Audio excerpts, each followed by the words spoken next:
You know, oftentimes we forget that there are hungry people right here in Utah, and of course, because of the pandemic, it's made it even harder for some families to put meals on the table. We want to talk with Smith's Food and Drug Store. Aubriana is here. Hi, Miss Aubriana. How are you? Good. How are you? Thanks for having me, Jenny. Good, absolutely. So we're talking all about Hunger Action Month. Tell us a little bit about what it is. Sure. So, you know, we're in the food industry as a grocery store, and we believe everyone should have access to fresh, affordable food. But it's a really disheartening thing to think that families are struggling to put meals on their table, and hunger is more prevalent than ever. And that's what this month is dedicated to, is bringing awareness to that issue. Let's talk about some of the statistics. Sure. So we were making progress. About 2018, it was 1 in 8 individuals were struggling with hunger.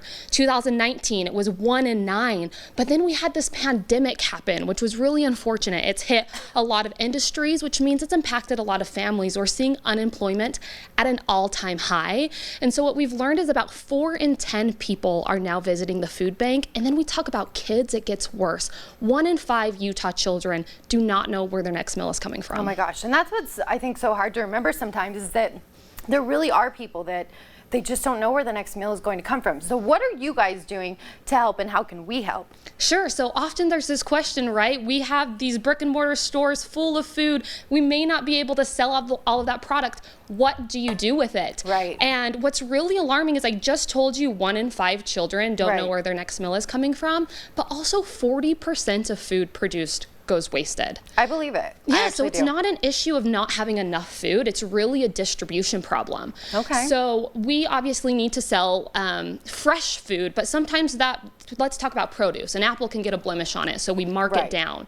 Okay. And then if we're unable to sell it, we'll donate it to the Utah Food Bank, and we do that on a daily basis at all of our stores to make sure that food does not go to waste. Now let's talk about it though too. You guys are obviously doing that, but what about families that go to the grocery store? You think you can plan ahead, but then things go to waste naturally. So what can we do on our end? Sure, yeah. So you just mentioned it. It's a waste issue. So let's think smartly about our food. Let's try to prepare that grocery list before visiting the store.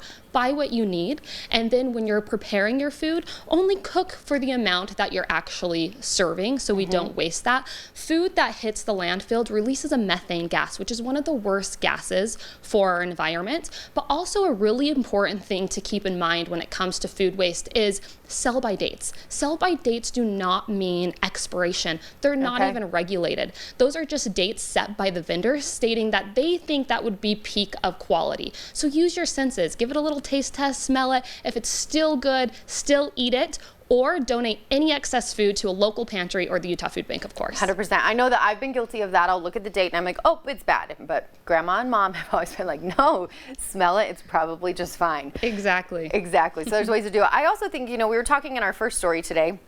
Everybody goes to the internet for all these interesting things. There's so many ways to reuse your food. If you buy meat for one meal but you have leftovers, go to the internet, figure out what's another meal you could make that would change it up so the family will eat it, right? Yeah, absolutely. Stay creative with those recipes. And also important thing, meat you can freeze. It can last for months. You can also freeze your milk. There's so many cool tips and tricks. You can actually visit smithsfoodanddrug.com, and we've got a lot of tips on there. Aubriana, thank you so much, and thank you for what you and Smith's and all the employees are doing to help, and all these are great reminders. Good to see you. You too. Hey, Miss Amanda, what's coming up?